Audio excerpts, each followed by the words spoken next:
우리가 성경을 읽다 보면 일상에서 잘 사용하지 않는 단어들을 보게 됩니다. 예를 들어서 출애굽기 3장에서 여호와의 사자가 등장하죠. 그러면 이 여호와의 사자를 많은 사람들이 뭐로 생각한다고요? 르즈, 라이온으로 생각합니다. 그러나 여기서 이 사자는 르죠. 그러니까 하나님의 메시지를 전달하라고 보냄받은 사람, 그래서 하나님 자신이나 전사를 의미합니다. 불타는 떨기나무 가운데 나타난 하나님의 사자는 라이온이 아니라 메신저입니다. 오늘 본문에도 일상생활에서 잘 사용하지 않는 단어가 등장합니다. 바로 표적, 표징이죠. 제가 설교를 준비할 때 성경 다음으로 많이 보는 책이 국어사전입니다. 한국교회가 공식적으로 사용하는 성경에는 일상에서 사용하지 않는 한자들이 많이 기록되어 있어요.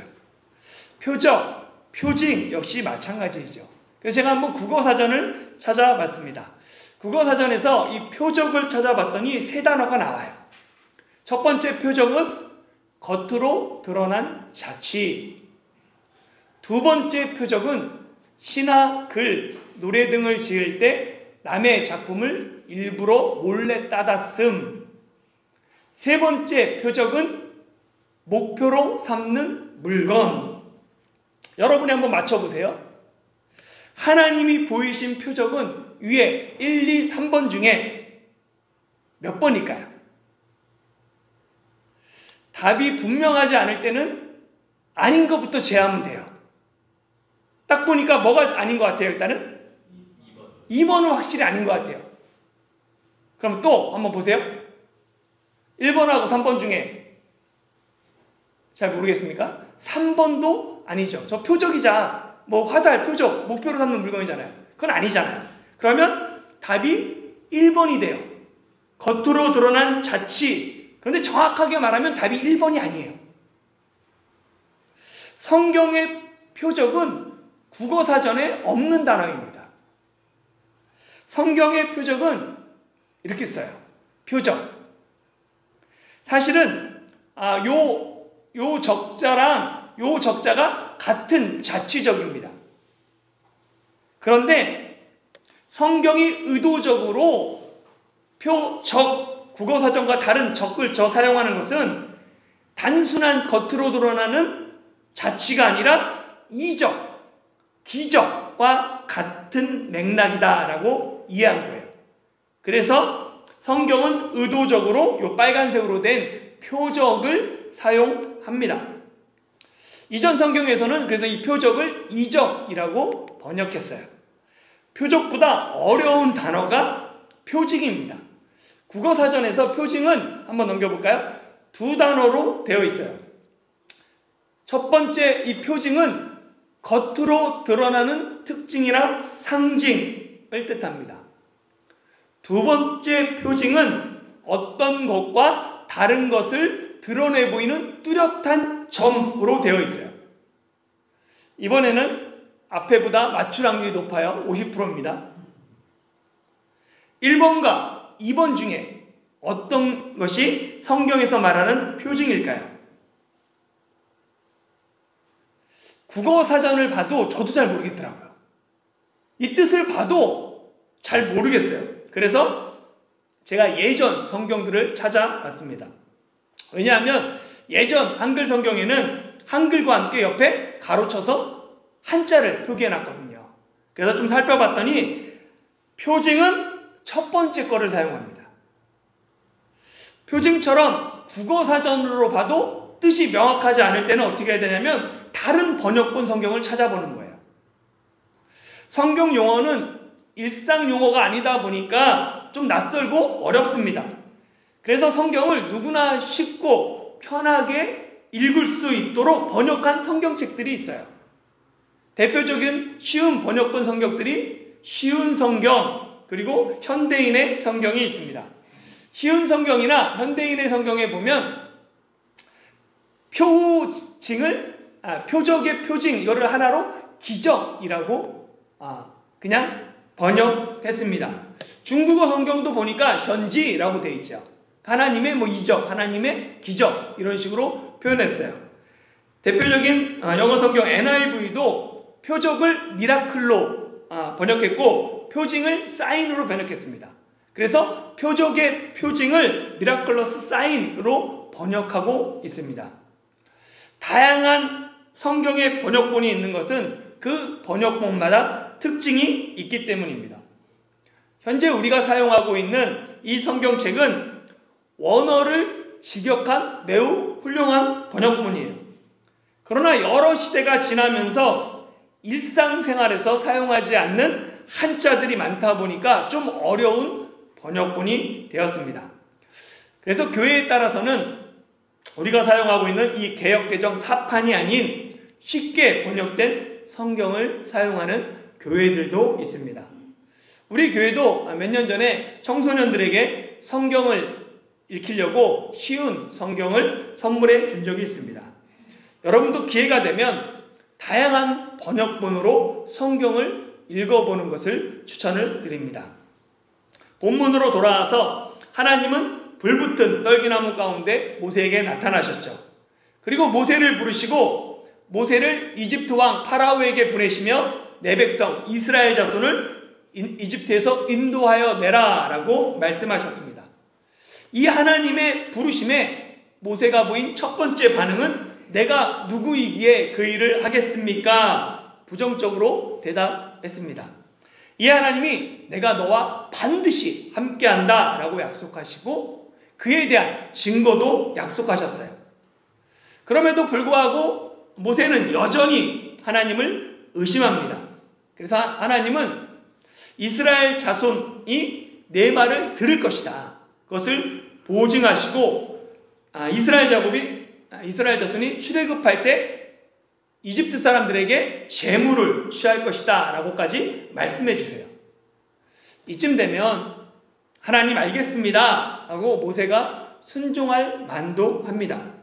그런데 모세는 오늘 본문에 보니까 또다시 부정적으로 대답해요. 1절 말씀 같이 한번 읽어볼까요? 시작. 모세가 대답하여 이르되 그러나 그들이 나를 믿지 아니하며 내 말을 듣지 아니하고 이르기를 여호와께서 내게 나타나지 아니하셨다 하리이다. 아멘. 모세의 대답은 세 가지를 부정합니다. 첫째, 그들이 나를 믿지 않을 것입니다. 둘째, 그들이 내 말을 듣지 않을 것입니다. 셋째, 그들이 여호와께서 내게 나타났다고 인정하지 않을 것입니다. 하나님은 출애굽기 3장 18절에 모세에게 그들이 내 말을 들으리라 라고 분명하게 말씀하셨어요. 그런데 모세는 그들이 내 말을 듣지 않을 것입니다 라고 반발합니다. 그것도 강한 부정을 나타내는 헬라어 노를 사용하고 있어요. 하나님이 반드시 나와 함께 하신다라고 약속하셨어요. 그리고 그 증거도 주셨어요. 앞으로 일어날 놀라운 승리에 대해서 네가 이집트인의 재물을 취할 것이다 너희들이 라고 말씀까지 하셨어요.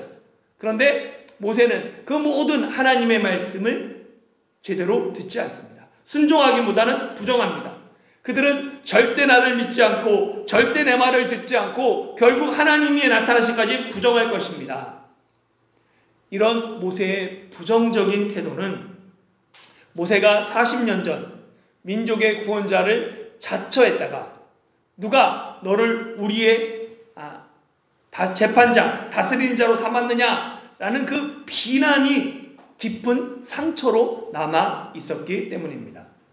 지난날의 실패와 상처가 모세가 온전히 하나님께 순종하지 못하는 데 장애물이 됩니다. 하나님은 상처로 반항하는 모세를 책망하고 정죄하지 않으십니다. 그의 아픔을 공감하시고 함께 아파하시죠. 그래서 하나님은 모세에게 친히 표적을 나타내 주십니다. 하나님은 모세의 상처와 연약함을 아시기에 세 가지나 표적을 보여주셨어요. 그 중에 첫 번째는 지팡이가 뱀이 되는 표적입니다. 2절에서 4절 말씀 같이 읽어볼까요? 시작.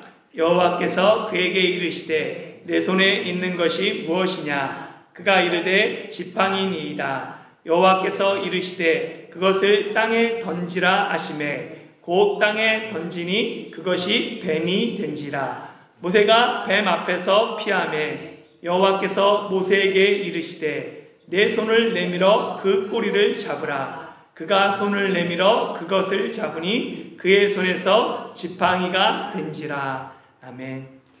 하나님은 모세에게 표적을 보여주시기 전에 모세에게 먼저 내 손에 있는 것이 무엇이냐라고 물으셨습니다. 보통 이 손을 뜻하는 시브리어 야드는 능력이나 힘을 의미합니다. 그래서 성경에서 하나님의 능력을 묘사할 때 종종 여호와의 손이라고 표현하죠. 이 손이 힘과 능력이라면, 그것을 상징한다면 내 손에 있는 것이 무엇이냐라는 이 하나님의 물음은 지금 내가 의지하고 있는 것, 그 힘과 능력이 무엇인지를 묻고 계신 것입니다. 이 질문에 모세는 지팡이라고 대답합니다. 모세의 손에는 목자의 지팡이가 들려 있었죠. 지팡이는 양치는 목자의 필수 장비입니다. 양을 인도하고 양떼를 습격하는 짐승들을 물리치는 도구가 지팡이죠. 나이 80의 모세가 의지할 것이라고는 자기 손에 들린 지팡이밖에 없었습니다. 그런데 그 지팡이를 하나님이 땅에 던지라고 말씀하세요. 그걸 내려놓으라는 거죠. 네가 의지하는 것. 지팡이를 땅에 던지자 뱀이 되었습니다. 지팡이는 내가 의지하고 의존하는 거예요. 지금까지 내가 살아왔던 내 삶의 방식이며 내가 힘들 때마다 의지하고 때로는 하나님보다 더 사랑하고 의존했던 것이 지팡이입니다. 상식적으로 목자가 지팡이를 의지하고 힘없는 노인이 지팡이에 의존하는 것 당연한 일이에요. 그런데 그것이 하나님의 자리를 대신할 때 지팡이가 뱀이 될 수 있습니다. 내가 깨어있지 않으면 지팡이는, 내가 의지하는 것은, 내가 사랑하는 것은 언제든지 나를 해하는 뱀이 되는 거예요. 뱀은 창세기 3장 이후 사탄의 세력을 대표하는 악의 상징입니다. 출애굽기에서 이 뱀은 이스라엘 자손을 괴롭히는 파라오와 이집트인들이 섬기는 신을 상징합니다. 파라오의 보좌 그리고 제단에는 뱀의 형상이 새겨져 있을 정도로 고대 이집트인들에게는 뱀을 숭배했습니다. 내가 의지하고 있던 것이 한순간에 뱀이 되자 모세는 깜짝 놀라 뱀 앞에서 몸을 피합니다. 모세는 이미 40년 전에 뱀의 공격에 몸을 피한 적이 있어요. 내가 이집트 사람을 죽인 것처럼 나도 죽이려느냐라는 이 뱀의 공격에 모세는 모든 것이 탄로났음을 알고는 파라오의 낯을 피하여 미디안 땅으로 도망쳤었죠. 40년 전 파라오의 낯을 피했던 모세가 똑같이 뱀 앞에서 몸을 피합니다. 그러자 하나님이 모세에게 말씀하시죠. 내 손을 내밀어 그 꼬리를 잡으라. 뱀을 잡을 때 목을 잡아야 합니까? 꼬리를 잡아야 합니까? 당연히 뱀 꼬리를 잡으면 어떻게 돼요? 뱀이 고개를 돌려서 확 물어버리죠. 뱀을 잡을 때는 절대 꼬리를 잡으면 안 돼요. 목을 잡아야죠. 그런데 하나님은 모세에게 뱀의 꼬리를 잡으라고 말씀하십니다. 왜 뱀의 꼬리를 잡아야 될까? 성경을 구속사로 해석해야 되는 이유가 여기 있습니다. 창세기 3장에서 하나님이 아담과 하와를 유혹해서 죄를 범하게 한 뱀을 저주하십니다. 그때 하나님이 뱀의 후손과 여자의 후손이 원수가 되고 여자의 후손이 뱀의 머리를 상하게 하고 뱀은 여자의 후손의 발꿈치를 상하게 할 것이다 라고 말씀하셨죠. 이 뱀의 머리를 누가 상하게 합니까? 여자의 후손. 뱀의 머리를 상하게 하는 건 예수님의 목이에요. 그리스도께서 하시는 일입니다. 모세가 할 일은 뱀의 꼬리 부분을 잡는 거예요. 예수님이 십자가와 부활을 통해서 뱀의 머리를 박살내셨어요. 그리고 그 남겨진 사명, 뱀의 꼬리를 잡는 것, 남은 뱀의 세력을 깨트리는 역할, 그것이 바로 모세의 사명이고 우리의 역할이며 우리의 사명인 것입니다. 이 사명을 어떻게 감당할 수 있어요? 감당할 수 있습니까? 모세가 하나님의 말씀에 순종해서 뱀의 꼬리를 잡은 것처럼 순종이 사단으로부터 승리하는 비결입니다. 그런데 문제는 순종이 쉽습니까? 어렵습니까? 뱀의 꼬리 잡는 거 쉬워요? 어려워요? 어려워요. 뱀의 꼬리를 잡았다가는 뱀이 물릴 각오를 해야 돼요. 혹 내가 뱀의 머리를 잡으라는, 목을 잡으라는 하나님의 말씀을 내가 잘못 듣은 것이 아닌가? 확신이 쓰지 않잖아요. 그건 상식적이지 않잖아요. 하나님을 온전히 신뢰하지 못하면 뱀의 꼬리를 잡을 수가 없습니다. 순종도 마찬가지예요. 순종은 쉽지 않습니다. 뱀의 꼬리를 잡는 것은 세상의 상식과 맞지 않고 또한 매우 위험한 일입니다. 때로 하나님의 말씀은 세상의 이치에 맞지 않아요. 순리에 맞지 않습니다. 때로는 또 큰 위험을 감수해야 돼요. 그러나 순종할 때 역사가 일어납니다. 순종해야 뱀이 지팡이가 되는 이적이 나타납니다. 모세가 뱀의 목이 아닌 꼬리를 잡으라는 하나님의 말씀에 순종한 것처럼 내가 이해되지 않을지라도 하나님의 말씀을 믿고 순종할 때 뱀이 변하여 지팡이가 되는 놀라운 은혜가 내게도 임할 것입니다. 하나님이 모세에게 나타나 보이신 두 번째 표적은 손이 나병이 되는 표적입니다. 6절 7절 같이 읽어보겠습니다. 시작. 여호와께서 또 그에게 이르시되 내 손을 품에 넣으라 하시매 그가 손을 품에 넣었다가 내어보니 그의 손에 나병이 생겨 눈같이 된지라. 이르시되 내 손을 다시 품에 넣으라 하시매 그가 다시 손을 품에 넣었다가 내어보니 그의 손이 본래의 살로 되돌아 왔더라. 아멘. 하나님은 모세에게 내 손을 품에 넣으라 라고 말씀하셨어요. 그래서 모세가 품에 손을 넣었다가 뺐더니 손에 나병이 생겼습니다. 나병은 살이 썩고 문드러지면서 쉼없이 나중에 떨어지는 병이에요. 한국 사회에서 나병을 피부가 문드러지는 병이다 해서 문둥병이라고 불렀죠. 한글 성경도 오랫동안 문둥병으로 기록했습니다. 그러다가 나병으로 바꾼 지 얼마 되지 않아요. 사실 문둥병은 한글이고 나병은 한자 표기입니다. 물론 중국어는 다르게 기록되어 있지만 오늘날에는 그래서 이 나병을 발견자의 이름을 따서 주로 한센병이라고 부릅니다. 이 나병은 접촉을 통해 감염되는 전염병으로 알려져 있습니다. 그래서 나병 환자는 다른 사람과의 접촉을 피해서 공동체와 떨어져 생활해야 했어요. 율법도 나병이 걸리면 부정하다, 부정하다, 부정하다 외치며 공동체에 떨어질 것을 권하고 있습니다. 나병에 대해 오해하는 경우가 있는데요. 이게 뭐냐면 나병을 죄에 대한 결과로 성경이 기록하고 있다는 거예요. 물론 맞습니다. 성경이 죄에 대한 결과로 나병을 기록하는 대표적인 구절들이 있어요.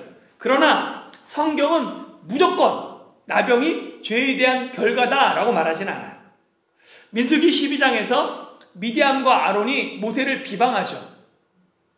그로 인해 하나님이 모세와 아론에게 진노하십니다. 그리고 진노의 결과 미리암과 아론에게 진노하시고 진노의 결과 미리암이 나병에 걸리죠.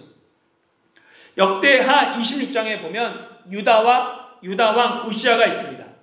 우시아가 교만해져서는 하루는 하나님의 성전에 들어가서 향단에 분향하려고 해요. 그러니까 제사장 80명이 왕을 막아섭니다. 왜냐하면 그 성전에서 향단에 제사하는 일, 제사와 관련된 모든 일은 아론의 자손인 제사장만이 할 수 있기 때문입니다. 그래서 이건 왕이 하는 것이 아닙니다. 이것은 제사장이 해야 됩니다 하면서 그 우시아 보고 성전에서 나가라 라고 말하죠. 성전에 그 향로를 잡고 분향하라던 우시아가 제사장의 말을 듣고는 제사장들에게 불같이 화를 냅니다. 우시아가 제사장들에게 화를 낼 때 우시아 이마에 나병이 생겼어요. 나병이 생긴 우시아는 당연히 성전에서 쫓겨났고 죽는 날까지 별궁에 살다가 나병 환자로 생을 마감하고 맙니다. 이처럼 이스라엘 역사 속에는 나병이 죄에 대한 벌로 등장하다 보니까 이스라엘 사람들은 나병을 하나님의 징벌로 생각했습니다. 물론 때로 하나님께서 벌에 대한 징벌로 나병을 사용하세요. 그러나 나병이 하나님의 징벌이 된 것은 당시 나병이 대표적인 불치병이었기 때문에 그래요. 나병에 걸리면 사람의 힘으로, 의학의 힘으로 고칠 수 없는 병이었고 오직 하나님의 은혜와 자비로만 치유될 수 있는 병이었기 때문에 그것이 하나님의 형벌로 나병이 표현된 것이죠. 그렇기 때문에 사람들이 나병에서 치유되면 그 사람은 하나님이 함께 하시는 사람이야 라는 가장 강력하고 가장 확실한 증거가 되었던 것입니다. 그래서 그 증거를 보이라는 거죠. 첫 번째 표적은 모세의 소명에 관한 표적입니다. 아무리 뱀과 같이 사악한 파라오, 이집트라도 그 결국 하나님의 손에 달려있다라는 것은 모세에게 확신을 주었죠. 뿐만 아니라 이 사실을 전해들은 그것들을 보게 되는 이스라엘 자손들, 장로들에게도 믿음을 주게 됩니다. 그리고 파라오에게는 두려움을 주는 것이죠. 이에 반해서 두 번째 표적은 모세가 이스라엘 자손을 이집트에서 구원할 소명과 함께 그 소명을 감당할 능력도 하나님이 주신다라는 의미예요. 당시 사람들은 나병을 오직 하나님만이 치유할 수 있다고 생각했는데 그 표적을 모세에게 주심으로 말미암아 그 능력도 하나님이 주시며 모세가 하나님과 함께한다라는 강력한 표적이었죠. 그래서 하나님은 모세에게 이스라엘 자손이 첫 번째 표적은 믿지 않아도 두 번째 표적은 믿을 것이다 라고 말씀하셨습니다. 하나님이 모세와 함께 하신다는 강력한 증거가 손에 나병이 걸리고 나병에서 치유되는 두 번째 표적입니다. 그런데 모세가 하나님의 능력을 행하기 전에 선행해야 될 것이 있어요. 그게 뭐냐면 한번 모세가 어떻게 나병에 걸렸는지 한번 생각해 보십시오. 모세가 손을 품에 넣었다가 뺐더니 나병이 걸렸어요. 이 말은 이 나병의 근원이 어디라는 거예요? 손이 아니라 품이라는 거예요. 가슴이라는 거예요. 품이 나병에 감염되었기 때문에 그 품과 접촉한 손도 나병에 걸린 것입니다. 모세가 하나님의 능력의 종이 되기 위해서는 손보다 먼저 마음, 가슴이 치유돼야 돼요. 손은 행위를 상징하고 품은 가슴을 상징합니다. 손은 품에, 가슴에 영향을 받아요. 마음이 병들면 병든 마음이 행위로 드러나는 것입니다. 그래서 행동을 바꾸기 원하면 먼저 뭘 바꿔야 돼요? 마음을, 생각을 바꿔야 합니다. 마음과 생각이 변해야 행동도 변화가 일어납니다. 그리고 마음을 바꾸기 위해서는 내 속에 하나님이 계셔야 해요. 하나님이 내 안에 계시지 않으면 내 마음에서 나오는 것은 선한 것이 하나도 없습니다. 예수님은 마음에서 나오는 것이 사람을 더럽게 한다라고 말씀하셨어요. 사람의 마음에서 나오는 것, 악한 생각, 음란, 도둑질, 살인, 간음, 탐욕, 악독, 속임, 음탕, 질투, 비방, 교만, 우매함이라고 예수님은 말씀하셨습니다. 내 안에 하나님이 계시지 않으면 우리는 결코 거룩해질 수 없습니다. 먼저 내 안에 하나님이 계셔야 하고 내가 하나님 품 안에 있어야 합니다. 그렇게 할 때 회복이 일어납니다.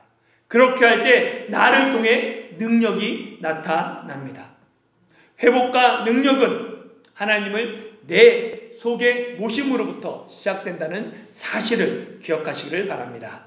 마지막 세 번째 표적은 나일 강물이 피가 되는 표적입니다. 9절 말씀 다시 읽어볼게요. 시작. 그들이 이 두 표적을 믿지 아니하며 내 말을 듣지 아니하거든 너는 나일 강물을 조금 떠다가 땅에 부으라. 내가 떠온 나일 강물이 땅에서 피가 되리라. 아멘. 이 나일강은 아프리카 동부에서부터 시작해서 지중해까지 흘러가는 강이죠. 그래서 전체 길이가 6,650km나 될 정도로 세계에서 가장 긴 강입니다. 이집트는 국토가 90%가 사막이에요. 그럼에도 불구하고 이집트가 문명을 이루고 제국이 될 수 있었던 것은 나일강이 거기에 흘러가고 있기 때문입니다. 나일강은 이집트를 살리는 생명의 젖줄이에요. 그럼 마지막 나일강이 지중해로 가기 전에 범람하는 그 지역만 10% 지역만 녹지가 있고 농사 지을 수 있는 땅입니다. 이집트인들은 나일강을 오시리스 신이 준 성수로 거룩한 물로 생각하며 신성시했어요. 이집트인들이 나일강을 부르는 여러 가지 용어가 있는데 그중 하나가 하피입니다. 이 하피는 나일강을 주관하는 이집트 신의 이름이에요. 그러니까 이집트인들에게 나일강은 신과 같은 존재입니다. 그런데 하나님이 모세에게 나일강 물이 피가 될 것이다 라고 말씀하십니다. 나일강 물이 피가 되는 일은 사람들이 지금까지 믿고 의존했던 생명의 젖줄이 끊어짐을 의미해요. 나일강을 통해서 먹고 살았던 이집트 사람들에게는 엄청난 충격과 공포가 됩니다. 오늘날 우리에게 나일강과 같이 생명의 젖줄 같은 생명줄이 무엇입니까? 오늘날 나일강의 역할을 하는 게 돈이죠. 사회가 돌아가는 중심에 돈이 있습니다. 인간은 누구나 생존을 위해서 돈이 필요해요. 그러나 돈이 우리 신앙의 대상이 되거나 경배의 대상이 되어서는 안 됩니다. 나일강 물이 피가 되는 이적은 나일강으로 상징하는 이집트의 부와 번영과 이집트의 모든 신들이 멸망할 것이다 라는 예고예요. 먹고 사는 문제 중요합니다. 그러나 먹고 사는 문제가 구원과 신앙보다 앞설 수는 없습니다. 사람은 떡으로만 사는 존재가 아니라 하나님의 말씀으로 살아야 하기 때문입니다. 마지막으로 이 나일강 물이 피가 되는 이적이 언제 일어나는지 자세히 보십시오. 그들이 끝까지 하나님의 표적을 믿지 아니하고 하나님의 말씀을 듣지 않을 때 일어납니다. 사람들이 하나님의 말씀을 듣지 않고 하나님의 표적을 믿지 않을 때 생명의 나일강이 죽음의 피의 강이 됩니다. 하나님은 인자와 자비가 풍성하신 하나님이시죠. 그러나 죄에 대해서는 공의로 심판하시는 하나님이십니다. 감사하게도 하나님은 세상을 심판하시기 전에 여러 징조와 선지자를 통해 미리 심판을 알려주십니다. 그럼에도 불구하고 끝까지 하나님의 경고를 무시하고 하나님의 심판을 믿지 않고 회개하지 않는 자들에게는 나일 강물이 피가 되는 하나님의 심판이 있습니다. 하나님이 모세에게 표적을 3가지나 보여주신 이유는 모세가 하나님의 말씀에 순종하지 않고 변명하며 핑계를 댔기 때문입니다. 그들이 나를 믿지 않고 내 말도 듣지 않고 하나님의 나타나시기까지 부정할 것입니다 라고 말하자 하나님이 모세에게 표적을 3가지나 보여주신 것입니다. 그런데 모세가 이스라엘 자손들이 자신을 믿지 않고 자신의 말을 듣지 않을 것이다 라고 말하기 전에 먼저 스스로 자신을 돌아봐야 합니다. 과연 모세는 하나님을 믿고 하나님의 말씀에 순종하고 있습니까? 하나님이 모세에게 보이신 표적은 단지 이스라엘 장로들만을 위한 표적이 아닙니다. 너를 통해 이스라엘 자손을 파라오의 손에서 구원하겠다는 하나님의 말씀을 믿지 못하고 여전히 의심하고 있는 모세를 위한 표적의 표징이기도 합니다. 사랑하는 성도 여러분, 모세는 하나님 앞에서 실을 벗었음에도 여전히 핑계대며 하나님의 말씀에 순종하지 않습니다. 그래서 하나님은 모세가 의지하는 지팡이, 그리고 지팡이를 쥔 손의 표적을 통해 모세의 소명을 감당할 능력을 보여주셨습니다. 그리고 하나님은 두 표적을 믿지 않고 끝까지 하나님 말씀을 듣지 않으면 나일 강물이 피가 되는 표적을 통해 모세도 이스라엘 자손도 우리도 멸망할 수 있음을 알려주고 계십니다. 표적은 귀한 것입니다. 그러나 예수님은 악하고 음란한 세대가 표적을 구한다고 말씀하십니다. 믿음이 없는 시대일수록 사람들은 기적을 바라고 표적을 구합니다. 그렇게 표적을 본 사람이, 경험한 사람이 복 있는 것이 아니라 보지 않고 믿는 자가 복됩니다. 본 자와 경험한 자가 복된 것이 아니라 믿는 자가 복됩니다. 주님의 말씀을 따라 표적을 구하기보다 말씀을 구하며 믿는 자로 말씀에 순종하며 살아가는 저와 여러분이 되시길 예수님의 이름으로 축원합니다.